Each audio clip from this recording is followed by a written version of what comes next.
Hello दोस्तों, स्वागत करता हूँ आपका मेरे चैनल पे। जैसा कि हम जानते हैं कि पेपर फर्स्ट में इतिहास का पार्ट है और इतिहास में जो वर्ल्ड हिस्ट्री है, विश्व का इतिहास, वो जनरली हम छोड़ देते हैं या पूरा कर नहीं पाते हैं, क्योंकि राजस्थान का और इंडिया का इतिहास ही बहुत ज़्यादा बड़ा है। तो उसमें जो फर्स्ट चैप्टर है पुनर्जागरण एवं धर्म सुधार, उसमें मैं पुनर्जागरण वाला पार्ट आपको बताता हूँ और काफ़ी इजी वे में ये आपके कंप्लीट हो जाएगा। तो देखिए दोस्तों, पुनर्जागरण क्या था।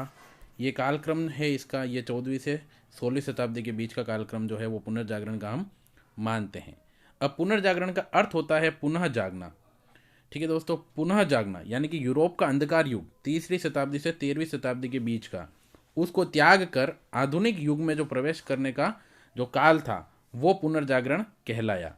और व्यापक अर्थ इसका प्रयोग करें तो वो होगा कला, साहित्य, राजनीति, समाज, अर्थव्यवस्था और धर्म में नई प्रकार की सोच या मनोदशा का विकास जो है वो पुनर्जागरण कहलाता है।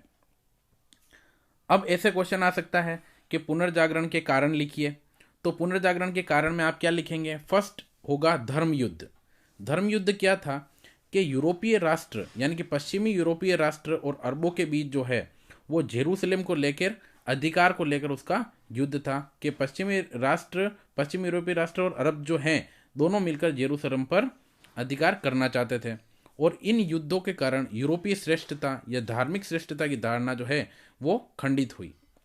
अरबों के जीवन स्तर ने यूरोपियनों को प्रभावित किया और अरबों के संपर्क में आने के कारण इनमें नवीन चेतना का विकास हुआ। यानी कि पहला पुनर्जागरण का कारण क्या था? ये धर्म युद्ध। ठीक है दोस्तों। सेकंड बात, 1453 ईस्वी में ऑटोमन साम्राज्य जो तुर्कों का साम्राज्य कहलाता था, उन्होंने कुस्तुनतुनिया पर नियंत्रण स्थापित कर दिया। और ये कुस्तुनतुनिया क्या था? यह था रोमन साम्राज्य की राजधानी, प्रमुख नगर और शिक्षा का एक प्रमुख केंद्र। इस कारण बड़ी संख्या में यहाँ के विद्वानों ने इटली और पश्चिमी यूरोपीय राष्ट्रों में शरण ली और इन विद्वानों ने पश्चिमी यूरोप में मानववादी एवं आधुनिक विचारों का प्रसार किया। तो दूसरा कारण पुनर्जागरण का ये था कि जो विद्वान थे वो इटली और पश्चिमी यूरोपीय राष्ट्रों में आ गए। तीसरी बात, 15वीं शताब्दी के मध्य में गुटेनबर्ग जो है उसमें छापे खाने का आविष्कार हुआ। अब इस छापा खाने बनने की वजह से क्या हुआ कि बहुत सारे साहित्य यहाँ पे छपना स्टार्ट हुए। ठीक है दोस्तों, तो यहाँ पे बहुत सारी पुस्तकें छपी और उपलब्ध हुई जिनमें नवीन विचारों का प्रवाह और यूरोप समाज में ये फैलने लगा। और चौथा कारण ये था कि जो कुस्तुनतुनिया की घटना थी इसके कारण एशिया और यूरोप का स्थल मार्ग जो है वो अवरुद्ध हो गया और भौगोलिक खोजें जो है वो प्रारंभ हो गई। जैसे कि कोलंबस अमेरिका चला गया, वास्को डिगामा जो है वो भारत आ गया।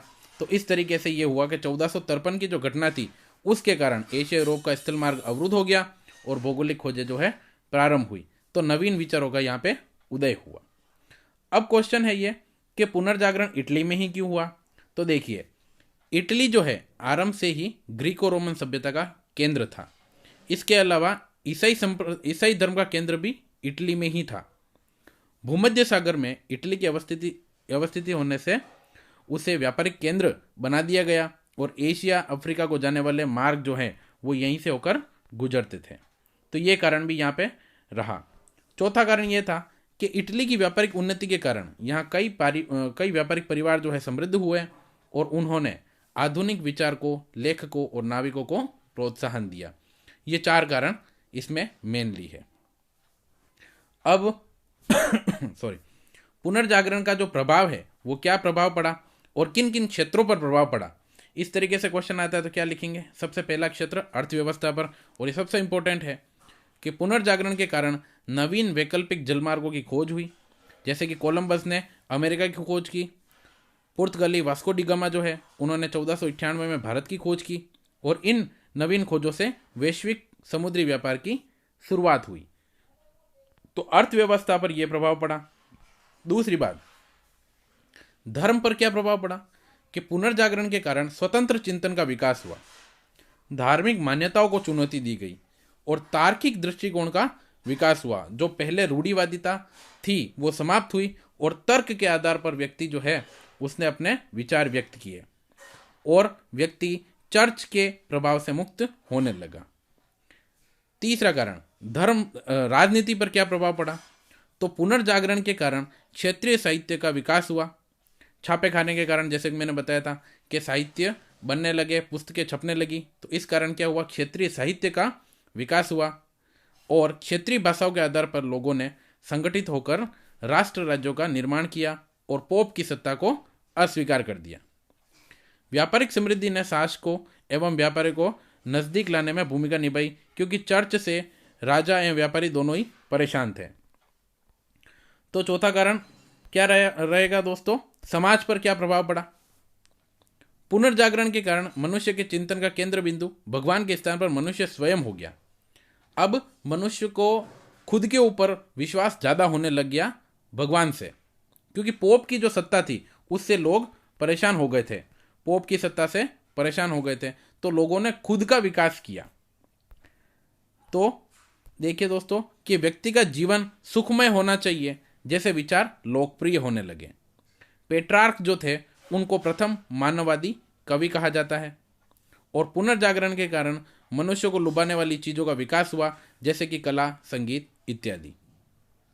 ठीक है, अब देखते हैं साहित्य पर क्या प्रभाव पड़ा। तो पुनर्जागरण के कारण साहित्य पर इस तरीके से प्रभाव पड़ा। देखिए, साहित्य में मानववादी चेतना का विकास हुआ, साहित्य स्थानीय भाषाओं का विकास हुआ और भाषा विज्ञान का अध्ययन हुआ। अब इनके कुछ उदाहरण हैं, जैसे कि दांते इटली के, जिन्होंने डिवाइन कॉमेडी लिखी। ये 13वीं शताब्दी की जो पुनर्जागरण की प्रथम रचना थी। और इनकी अन्य रचना थी न्यू लाइफ। मेकियावली जो काफ़ी फेमस है, इनकी है the Prince, the monarch. Petrarch, जिनको प्रथम मानववादी कवि कहा जाता है, इन्होंने अफ्रीका पर एक लंबा गीत लिखा। टॉमस मूर की यूटोपिया, इसमें जिसमें आदर्श राज्य व समाज की कल्पना की गई, ये लैटिन भाषा में लिखी गई बुक थी। विलियम शेक्सपियर, जिनको सभी जानते हैं, अंग्रेजी में इन्होंने अपने उपन्यास लिखे। ये 16वीं शताब्दी के प्रमुख नाटककार और कवि थे। इनकी प्रमुख रचना हैमलेट और मैकबेथ थी। इरेस्मस, इन्होंने इन द प्राइज ऑफ फोली, यानी कि मूर्खता की प्रशंसा पर एक विश्व की सर्वाधिक बिकने वाली पुस्तक थी ये लिखी। और मार्टिन लूथर, इन्होंने 16वीं शताब्दी में 91 थीसिस लिखी। बाइबल का जर्मन भाषा में इन्होंने अनुवाद किया। तो ये 7 ऐसे साहित्यकार थे जो कि उस समय काफ़ी फेमस हुए थे। छठा, कला पर क्या प्रभाव पड़ा, कि पुनर्जागरण के पूर्व कला पर धर्म प्रभावी था और कला का उद्देश्य धर्म प्रसार करना था एवं कला काल्पनिक थी।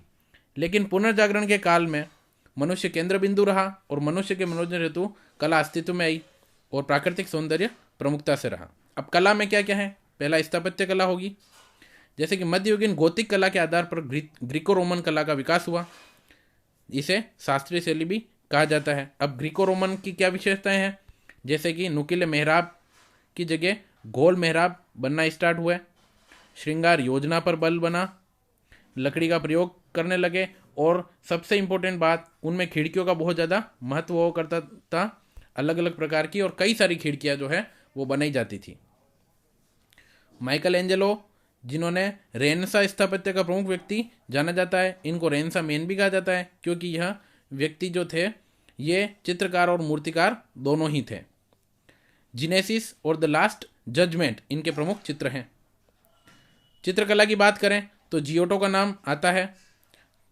प्राकृतिक सौंदर्य व जनसाधारण से संबंधित चित्र इन्होंने बनाए और कैनवास पर चित्र बनाने वाले प्रथम व्यक्ति थे जियोटो। ठीक है दोस्तों, लियोनार्डो दा विंची, जिन्होंने मोनालिसा बनाई थी, और राफेल सिस्टाइन मेडिना। मूर्तिकला की बात करें तो डोनेतेलो, जो कि प्रथम मूर्तिकार थे, इन्होंने सेंट जॉर्ज और इरेस्मोदा की कांसे की मूर्ति बनाई। माइकल एंजेलो, जिन्होंने लगभग 400 मूर्तियां बनाई। संगीत में पोप ने उस समय संगीत पे रोक लगा रखी थी, तो लेकिन पुनर्जागरण हुआ, उसके बाद संगीत का पुनः विकास हुआ। पैलेस्ट्रीना प्रसिद्ध संगीतकार, और मासेस नामक संगीत बनाया जो कि आगे चलकर चर्च के संगीत का आधार बना। 1594 में ओपेरा जो है अस्तित्व में आया था। विलियम बर्ड, जो कि ऑर्केस्ट्रा के निर्माता थे। 7वां प्रभाव विज्ञान पर पड़ा।